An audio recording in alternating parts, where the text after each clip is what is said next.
नमस्कार। आज हम जेम्स क्लियर की जो काफी चर्चित किताब है एटॉमिक हैबिट्स, उसके हिंदी सारांश पर एक गहरी नजर डालने वाले हैं। हमारे पास ना इस किताब के जो मुख्य विचार है उनका एक पूरा ब्यौरा है और आज हम उसी की चीर फाड़ करेंगे। बिल्कुल। और देखिए, हमारा मकसद सिर्फ किताब के पॉइंट्स को दोहराना नहीं है, हाँ, बल्कि ये समझना है कि कैसे वो चीजें जो रोजमर्रा में लगभग अदृश्य सी लगती हैं, छोटे छोटे काम या बदलाव, बिल्कुल, वो मिलकर वक्त के साथ इतने बड़े, इतने आश्चर्यजनक नतीजे कैसे दे सकते हैं। हाँ, हम ये जानने की कोशिश करेंगे कि भाई आदतें आखिर बनती कैसे हैं, हाँ, उनका साइंस क्या है और सबसे जरूरी उन्हें अपने फायदे के लिए इस्तेमाल कैसे किया जाए। ये बात दिलचस्प है क्योंकि हम अक्सर बड़े बदलावों के पीछे भागते हैं। बिल्कुल। लेकिन इस किताब का एक सबसे चौंकाने वाला तर्क ये है कि रोजाना सिर्फ 1% बेहतर होने की कोशिश, जो सुनने में तो बहुत मामूली लगता है, हाँ, बिल्कुल मामूली, वो आपको साल के अंत तक लगभग 38 गुना बेहतर बना सकती है। सोचिए जरा, 38 गुना। हाँ, ये सोचना कि 1% से क्या ही फर्क पड़ेगा शायद सबसे बड़ा धोखा है। सही कहा। ये मामूली सुधार सिर्फ जुड़ते नहीं है, ये तो जैसे चक्रवृद्धि ब्याज होता है ना, वैसे गुणा होते हैं। कंपाउंडिंग। हाँ, कंपाउंडिंग। इसी शक्ति को लेखक परमाणु आदतें कहते हैं। तो चलिए इस सोच को और खोलते हैं। तो शुरुआत करते हैं सबसे बुनियादी सिद्धांत से। ये जो छोटे बदलाव है, परमाणु आदतें, ये आखिर इतने बड़े नतीजे लाते कैसे हैं? किताब का मूल विचार तो यही लगता है कि सफलता किसी एक दिन की बड़ी छलांग का नाम नहीं है। नहीं, बिल्कुल नहीं। ये असल में रोजाना किए जाने वाले छोटे, लगातार 1% सुधारों का जमा नतीजा है। जैसे पैसा कंपाउंड होता है, हाँ, वैसे आदतें भी कंपाउंड होती हैं। एकदम। और यहीं पर लेखक एक बहुत महत्वपूर्ण फर्क बताते हैं परिणामों यानी आउटकम्स और सिस्टम के बीच। अच्छा। हम अक्सर परिणामों पर अटक जाते हैं। भाई, वजन घटाना है, किताब लिखनी है, बिजनेस बढ़ाना है। हाँ, लक्ष्यों पर। हाँ, लक्ष्यों पर। लेकिन लेखक कहते हैं कि आपका ध्यान परिणामों पर नहीं, बल्कि उस सिस्टम पर होना चाहिए जो उन परिणामों तक ले जाता है। सिस्टम मतलब उन आदतों का समूह जो आप रोज अपनाते हैं। किताब की एक लाइन है जो मुझे बहुत असरदार लगी, वो है, आप अपने लक्ष्यों के स्तर तक नहीं उठते, आप अपने सिस्टम के स्तर तक गिर जाते हैं। वाह, ये तो गहरी बात है। कितना सच है। ऊंचे लक्ष्य बना लेना तो आसान है, पर अगर आपकी रोज की आदतें, आपका सिस्टम कमजोर है, तो आप वहीं टिके रहेंगे जहां हैं। अच्छा, तो इसका मतलब ये हुआ कि सिर्फ इच्छा शक्ति या बड़े लक्ष्य तय कर लेना काफी नहीं है। बिल्कुल नहीं। जब तक कि रोजमर्रा के काम उसे सपोर्ट ना करें। और यहीं पे वो आदतें बदलने के स्तरों की बात आती है। किताब 3 स्तर बताती है, सही कहा ना? हाँ, 3 लेवल्स। परिणाम बदलना, प्रक्रिया बदलना और पहचान बदलना। और कहा गया है कि सबसे शक्तिशाली है पहचान बदलना। ये थोड़ा समझाएंगे? बिल्कुल, ये बहुत बहुत गहरा विचार है। देखिए, परिणाम बदलना यानी आप क्या हासिल करते हैं, जैसे कम वजन। ठीक है। प्रक्रिया बदलना यानी आप क्या करते हैं, जैसे रोज जिम जाना। लेकिन पहचान बदलना यानी आप क्या मानते हैं, आप खुद को क्या समझते हैं, जैसे मैं एक स्वस्थ व्यक्ति हूं। ओके। लेखक का तर्क है कि सबसे टिकाऊ, सबसे पक्का वाला बदलाव तब आता है जब वो आपकी पहचान का हिस्सा बन जाए। पहचान का हिस्सा? हाँ, सिर्फ ये सोचना कि मुझे कसरत करनी चाहिए एक बाहरी दबाव जैसा लगता है। हाँ, एक काम जैसा। हाँ, काम जैसा। लेकिन अगर आप ये मानने लगें कि मैं वो इंसान हूं जो वर्कआउट मिस नहीं करता, तो ये आपकी आइडेंटिटी बन जाती है, पहचान। अच्छा। फिर कसरत करना कोई बोझ नहीं रहता, बल्कि अपनी पहचान को जीने का एक तरीका बन जाता है। ये तो सोचने का नजरिया ही बदल देता है। मतलब आदत को एक काम की तरह देखने के बजाय उसे अपनी पहचान की अभिव्यक्ति की तरह देखना। एग्जैक्टली। जैसे वो धूमपान वाला उदाहरण था, मैं छोड़ने की कोशिश कर रहा हूँ कहने की बजाय नहीं धन्यवाद, मैं धूमपान नहीं करता। बिल्कुल। पहला वाला अभी भी पुरानी पहचान से जुड़ा है, जबकि दूसरा नई पहचान का दावा करता है। हाँ, नई पहचान का दावा करता है। सटीक। और यही पहचान आधारित आदतें यानी आइडेंटिटी बेस्ड हैबिट्स सबसे मजबूत होती हैं, क्योंकि अब आप सिर्फ व्यवहार बदलने की कोशिश नहीं कर रहे हैं, आप अपने बारे में अपनी धारणा बदल रहे हैं। और जब आपकी हरकतें आपकी धारणा से मेल खाती हैं, तो बदलाव ज्यादा नेचुरल और टिकाऊ लगता है। ये नींव समझने के बाद अब उन प्रैक्टिकल तरीकों पर आते हैं जो किताब सुझाती है। आदतें बनाने या तोड़ने के लिए वो 4 नियम क्या हैं? हाँ, 4 नियम। बताया गया है कि हर आदत एक चक्र में चलती है। संकेत, क्यू, लालसा, क्रेविंग, प्रतिक्रिया, रिस्पॉन्स और पुरस्कार, रिवॉर्ड। क्या आप इस चक्र को और इन नियमों को थोड़ा खोल सकते हैं? जरूर। ये 4 स्टेप मॉडल समझना बहुत जरूरी है, क्योंकि यही आदतों का ब्लूप्रिंट है। ठीक है। पहला है संकेत, क्यू। ये वो ट्रिगर है जो आपके दिमाग को एक आदत शुरू करने का इशारा देता है। ये कुछ भी हो सकता है, एक खास समय, एक जगह, कोई एहसास या कोई दूसरा काम। ओके। दूसरा, लालसा, क्रेविंग। संकेत मिलने पर जो इच्छा या जरूरत महसूस होती है वो लालसा है।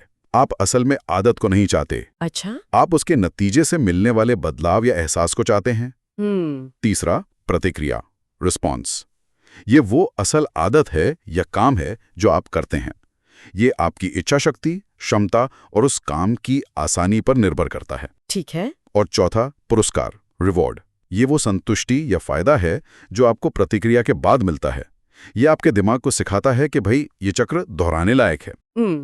अब अच्छी आदत बनाने के लिए हमें इन चारों चरणों को अपने पक्ष में करना होगा। हाँ। और बुरी आदत तोड़ने के लिए इनके उलट काम करना होगा। इसी पर आधारित है वो 4 नियम। ठीक है, तो पहला नियम है इसे स्पष्ट करें, मेक इट ऑब्वियस। मतलब अच्छी आदत शुरू करने के लिए जो संकेत है उसे बिल्कुल साफ, सामने और ध्यान खींचने वाला बनाना। हाँ, बिल्कुल विजिबल। इसके लिए किताब 2 तकनीकें बताती है, आदत स्टैकिंग और इरादा कार्यान्वयन। ये कैसे काम करती हैं? हाँ, ये दोनों तकनीकें संकेतों को स्पष्ट बनाने में बहुत मदद करती हैं। पहला है आदत स्टैकिंग। ये बहुत सरल और प्रभावी है। आप अपनी नई आदत को किसी ऐसी पुरानी आदत से जोड़ देते हैं जो आप पहले से ही रोज करते हैं। अच्छा। इसका फॉर्मूला है, पुरानी आदत के बाद मैं नई आदत करूंगी। जैसे रोज सुबह ब्रश करने के बाद मैं 1 गिलास पानी पीऊंगा, या शाम को जूते उतारने के बाद मैं अपने जिम के कपड़े बाहर निकाल कर रख दूंगा। अच्छा। ये पुरानी आदत नई आदत के लिए एक क्लियर कट संकेत बन जाती है। ये सुनने में वाकई आसान लगता है, क्योंकि आपको कुछ नया याद नहीं रखना पड़ रहा। हाँ, बस मौजूदा रूटीन में एक चीज फिट करनी है। और दूसरी तकनीक, इरादा कार्यान्वयन। दूसरी है इरादा कार्यान्वयन, इम्प्लीमेंटेशन इंटेंशन। ये अस्पष्ट इरादों को ठोस प्लान में बदलता है। सिर्फ ये कहने के बजाय कि मैं ज्यादा कसरत करूंगा, आप तय करते हैं कि कब और कहां करेंगे। बिल्कुल स्पेसिफिक। हाँ, स्पेसिफिक। फॉर्मूला है, मैं समय पर स्थान में व्यवहार करूंगी। जैसे मैं हर सोमवार, बुधवार, शुक्रवार शाम 6 बजे लिविंग रूम में 20 मिनट योगा करूंगा। ओके। रिसर्च बताती है कि इस तरह की स्पेसिफिक योजना बनाने से उस काम को करने की संभावना बहुत बढ़ जाती है। ये आपके दिमाग को पहले से तैयार कर देता है। और अगर बुरी आदत तोड़नी हो तो इसका उल्टा, मतलब संकेत को छुपाना या हटाना। बिल्कुल। अगर आप कुकीज खाना कम करना चाहते हैं तो उन्हें किचन काउंटर से हटाकर किसी ऊंची शेल्फ में पीछे रख दें, या भाई खरीदें ही नहीं। हाँ, ये भी है। अगर फोन पर समय बर्बाद करते हैं तो नोटिफिकेशंस बंद कर दें या फोन को दूसरे कमरे में रखें। संकेत जितना कम दिखेगा, आदत शुरू होने की संभावना उतनी ही कम होगी। ठीक है, ये पहला नियम समझ आया। अब आते हैं दूसरे नियम पर। इसे आकर्षक बनाएं, मेक इट अट्रैक्टिव। ये आदत चक्र के दूसरे चरण यानी लालसा, क्रेविंग से जुड़ा है। हाँ, क्रेविंग। अगर कोई आदत आकर्षक नहीं लगेगी तो उसे करने की इच्छा क्यों होगी? इसे आकर्षक कैसे बनाया जा सकता है? हाँ, लालसा ही तो हमें काम करने पर मजबूर करती है, ड्राइव करती है। इसे बढ़ाने का एक तरीका है प्रलोभन समूहन, टेम्पटेशन बंडलिंग। हाँ, ये आदत स्टैकिंग का ही एक तरह से एडवांस्ड वर्जन है। इसमें आप एक काम जिसे आप करना चाहते हैं उसे एक ऐसे काम से जोड़ते हैं जिसे आपको करना जरूरी है। अच्छा, मिक्स एंड मैच जैसा। हाँ, कुछ वैसा ही। फॉर्मूला कुछ ऐसा है, जरूरी आदत के बाद मैं मनपसंद काम करूंगा, या फिर सिर्फ जब मैं जरूरी आदत कर रहा हूं तभी मैं मनपसंद काम करूंगा। कोई उदाहरण दे सकते हैं इसका, आसान सा? जरूर। जैसे मान लीजिए आपको ट्रेडमिल पर दौड़ना है, ये जरूरी काम है। लेकिन आपको नेटफ्लिक्स देखना पसंद है, ये मनपसंद काम है। हाँ, ये तो बहुत लोगों के साथ होता होगा। बिल्कुल। तो आप नियम बना सकते हैं कि आप नेटफ्लिक्स सिर्फ तभी देखेंगे जब आप ट्रेडमिल पर होंगे। अच्छा। या आपको अपनी ईमेल्स चेक करने हैं, जरूरी काम, लेकिन आपको अपनी पसंदीदा कॉफी पीना पसंद है, तो आप नियम बना सकते हैं कि आप अपनी पसंदीदा कॉफी तभी पिएंगे जब आप ईमेल चेक कर रहे हों। इस तरह वो जरूरी काम थोड़ा ज्यादा आकर्षक लगने लगता है। ये तो चालाकी भरा तरीका है, मजेदार है। और क्या है जो आदतों को आकर्षक बनाता है? हमारा सामाजिक माहौल, हमारा सोशल सर्कल। अच्छा, लोग। हाँ, लोग। हम उन आदतों को अपनाने की ज्यादा संभावना रखते हैं जो हमारे आसपास के लोग करते हैं या जिन्हें समाज में सम्मान मिलता है। हाँ, ये तो होता है। इसलिए उन ग्रुप से जुड़ना जिनकी आदतें आप अपनाना चाहते हैं बहुत शक्तिशाली हो सकता है।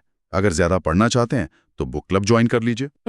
अगर फिट होना चाहते हैं तो ऐसे दोस्त बनाए जो नियमित रूप से कसरत करते हो। उनकी आदतें आपको फिर नॉर्मल और आकर्षक लगेंगी। और शायद अपनी सोच बदलना भी इसमें शामिल है, मतलब माइंडसेट। निश्चित रूप से किसी आदत से जुड़े एहसास को बदलना बहुत जरूरी है। मुझे कसरत करनी पड़ेगी ये सोचने के बजाय, हाँ, मजबूरी जैसा। हाँ, इसके बजाय ये सोचें कि मुझे कसरत करने का मौका मिल रहा है ताकि मैं अपनी एनर्जी बढ़ा सकूं और स्ट्रेस कम कर सकूं। पॉजिटिव फ्रेमिंग, बिल्कुल। इस तरह के मानसिक बदलाव यानी माइंडसेट शिफ्ट से वो काम बोझ नहीं बल्कि एक अवसर लगने लगता है। यह आदत की लालसा को बढ़ाता है। अच्छा, तो पहले संकेत को स्पष्ट किया, फिर लालसा को आकर्षक बनाया। अब तीसरा नियम आता है, इसे सरल बनाएं, मेक इट इजी। ये प्रतिक्रिया, रिस्पॉन्स यानी असल काम करने से जुड़ा है। हाँ, एक्शन से। किताब कहती है कि इंसान कम मेहनत का रास्ता चुनता है, तो आदत को आसान कैसे बनाया जाए? ये नियम शायद सबसे प्रैक्टिकल है। हम अक्सर ना बड़ी शुरुआत करने की कोशिश में ही हार मान लेते हैं। हाँ, बिल्कुल। इसलिए किसी भी आदत को अपनाने के लिए उसे शुरू करना जितना हो सके उतना आसान बनाना होगा। इसमें सबसे कारगर है 2 मिनट का नियम। 2 मिनट का नियम। हाँ, ये कहता है कि किसी भी नई आदत को उसके 2 मिनट या उससे कम समय वाले वर्जन से शुरू करें। मतलब? अगर मुझे रोज 30 मिनट पढ़ने की आदत डालनी है तो आप शुरू करेंगे, मैं रोज रात को सोने से पहले सिर्फ 1 पेज पढ़ूंगा। सिर्फ 1 पेज? हाँ, बस 1 पेज। या अगर आपको रोज दौड़ने जाना है तो शुरू करें, मैं रोज शाम को अपने दौड़ने वाले जूते पहनूंगा। बस इतना ही। अच्छा। इसका उद्देश्य है पहले सिर्फ आदत को स्थापित करना, आदत को शुरू करना। मात्रा या टाइमिंग बाद में बढ़ाई जा सकती है। 2 मिनट का काम इतना छोटा लगता है कि उसे टालना मुश्किल होता है। ये कमाल का है, क्योंकि अक्सर शुरुआत करना ही सबसे मुश्किल होता है। बिल्कुल। एक बार जूते पहन लिए तो शायद आप बाहर निकल ही जाएं। 1 पेज पढ़ लिया तो शायद आप कुछ और पेज पढ़ लें। एग्जैक्टली। ये शुरुआत की जो बाधा होती है ना, एक्टिवेशन एनर्जी, उसको कम करता है। और इसी से जुड़ा है माहौल को तैयार करना, एनवायरनमेंट डिजाइन। माहौल को तैयार करना। हाँ, अपने आसपास के माहौल को इस तरह बदलना कि अच्छी आदतें करना आसान हो जाए और बुरी आदतें करना मुश्किल। अच्छा। जैसे अगर सुबह उठकर पानी पीना चाहते हैं तो रात को ही पानी की बोतल बिस्तर के पास भरकर रख दें।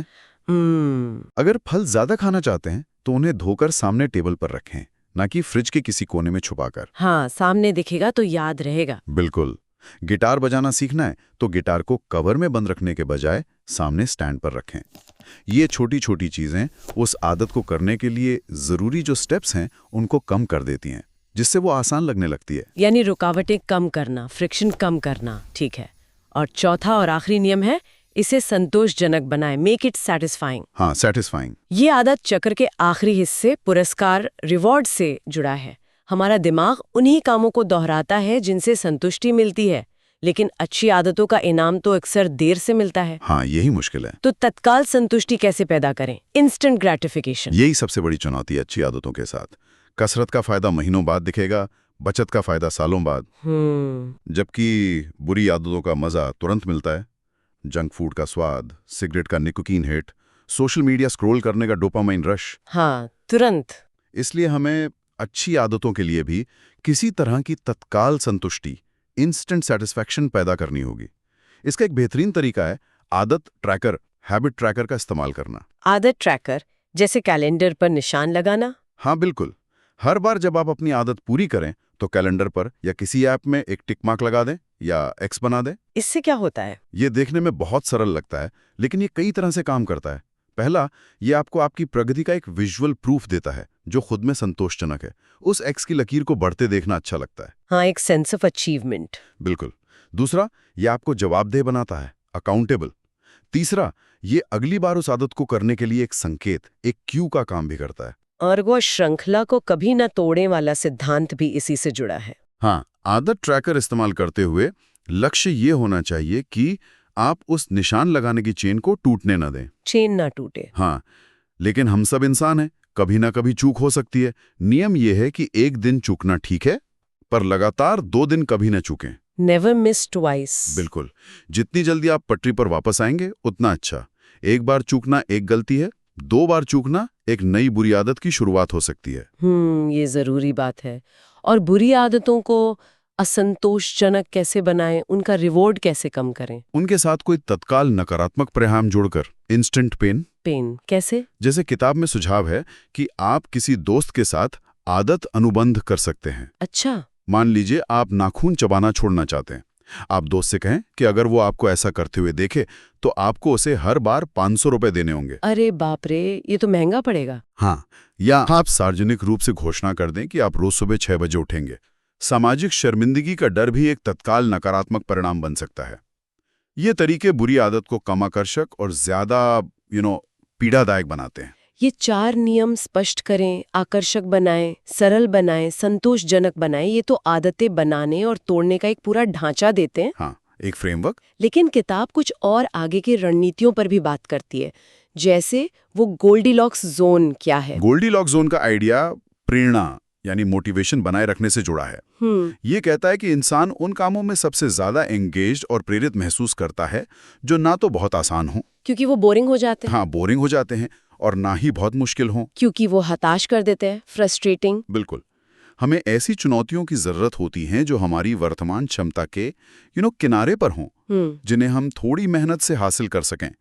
इसे प्रबंधनीय कठिनाई का क्षेत्र, जोन ऑफ मैनेजेबल डिफिकल्टी भी कह सकते हैं। Manageable difficulty. हाँ, अपनी आदतों को इस जोन में रखना यानी धीरे धीरे कठिनाई बढ़ाते रहना प्रेरणा बनाए रखने में मदद करता है। अच्छा, मतलब चुनौती बिल्कुल सही स्तर की होनी चाहिए। हाँ। ना ज्यादा ना कम। और एक बात जो अक्सर मुश्किल लगती है वो है बोरियत। जब कोई आदत नई नहीं रहती, रूटीन बन जाती है, तो उसे जारी रखना उबाऊ हो सकता है। बिल्कुल, और यहीं पर असली परीक्षा होती है। लेखक कहते हैं कि पेशेवर प्रोफेशनल्स और शौकीनों एमेचर्स में यही फर्क है। क्या फर्क है? शौकीन तब रुक जाते हैं जब उन्हें बोरियत महसूस होती है। पेशेवर बोरियत के बावजूद टिके रहते हैं। महारत हासिल करने के लिए आपको उबाऊपन से प्यार करना सीखना होगा, या कम से कम उसे झेलना सीखना होगा। रोज प्रैक्टिस करना हमेशा रोमांचक नहीं होता, लेकिन यही सफलता की कुंजी है। किताब में आनुवंशिकी यानी जीन्स की भूमिका पर भी बात की गई है। क्या इसका मतलब है कि कुछ लोग आदतों में बेहतर होने के लिए ही बने हैं जेनेटिकली? लेखक मानते हैं कि जीन्स का प्रभाव होता है, इसमें कोई दो राय नहीं। कुछ लोगों में स्वाभाविक रूप से कुछ प्रतिभाएं या झुकाव हो सकते हैं जो उन्हें कुछ खास क्षेत्रों में फायदा पहुंचाते हैं। तो फिर? लेकिन इसका मतलब ये नहीं कि आप सफल नहीं हो सकते। इसका मतलब है कि आपको अपने लिए सही खेल चुनना होगा। सही खेल चुनना। हाँ, यानी वो क्षेत्र या वो आदतें चुनें जो आपकी प्राकृतिक शक्तियों, आपकी नेचुरल स्ट्रेंथ्स के साथ मेल खाती हों। इसे समझने के लिए लेखक खोज, एक्सप्लोरेशन और विशेषज्ञता, एक्सप्लॉयटेशन की बात करते हैं। एक्सप्लोरेशन और एक्सप्लॉयटेशन। हाँ, पहले अलग अलग चीजें आजमाएं, खोजें और देखें कि आपको क्या पसंद है और आप किसमें अच्छे हैं।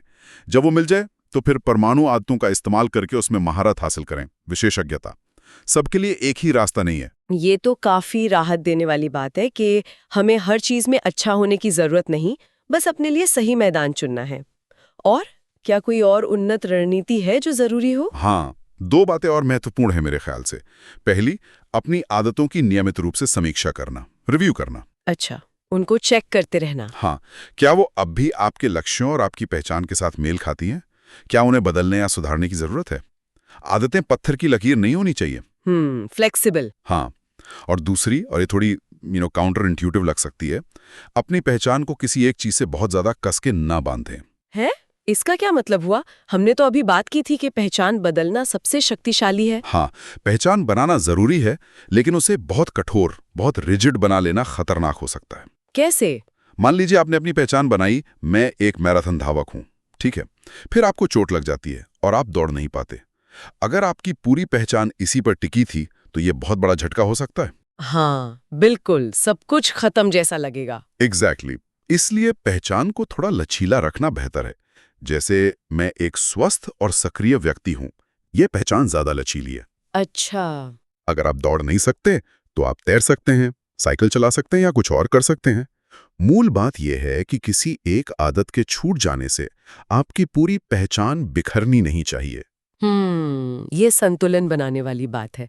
पहचान हो पर थोड़ी फ्लेक्सिबल। तो अगर हम इस पूरी चर्चा को समेटें तो सार यही निकलता है कि बड़े बदलावों का इंतजार करने के बजाय हमें उन छोटे रोजमर्रा के 1% सुधारों पर ध्यान देना चाहिए जो समय के साथ कंपाउंड होते हैं। बिल्कुल, और इसका सबसे प्रभावी तरीका है पहले ये तय करना कि आप किस तरह का इंसान बनना चाहते हैं, यानी अपनी पहचान को चुनना, और फिर इन 4 नियमों का इस्तेमाल करके उस पहचान को सच साबित करने वाली आदतें बनाना, उन्हें स्पष्ट, आकर्षक, सरल और संतोषजनक बनाना। बिल्कुल सही कहा। ये एक बहुत ही व्यवहारिक और शक्तिशाली फ्रेमवर्क है। पर यहाँ एक विचार मेरे मन में आ रहा है जो शायद आगे सोचने के लिए है। हाँ, बताइए। जब हम इतनी मेहनत से आदतों के जरिए अपनी पहचान बनाते हैं, मैं एक लेखक हूँ, मैं एक अनुशासित निवेशक हूँ, मैं एक धैर्यवान माता पिता हूँ, तो ये पहचान कितनी पक्की होनी चाहिए, कितनी रिजिड? क्या कभी ऐसा वक्त भी आता है जब हमें अपनी इसी बनाई हुई पहचान को, इन्हीं आदतों को चुनौती देनी पड़े, चैलेंज करना पड़े, ताकि हम इंसान के तौर पर और आगे बढ़ सकें, विकसित हो सकें? कहाँ तक पहचान को पकड़ना है और कब उसे भी बदलने या विकसित करने के लिए तैयार रहना है? वाह, ये वाकई एक गहरा सवाल है। अपनी ही बनाई हुई पहचान को चुनौती देना। ये सोचने के लिए एक दिलचस्प नुक्ता है। शायद विकास का मतलब ही यही है कि हमारी पहचान भी स्थिर न रहे, वो भी इवॉल्व होती रहे। शायद। खैर, आज की इस विस्तृत चर्चा के लिए इतना ही। उम्मीद है ये परमाणु आदतों के पीछे के विचारों को समझने में मददगार रही होगी।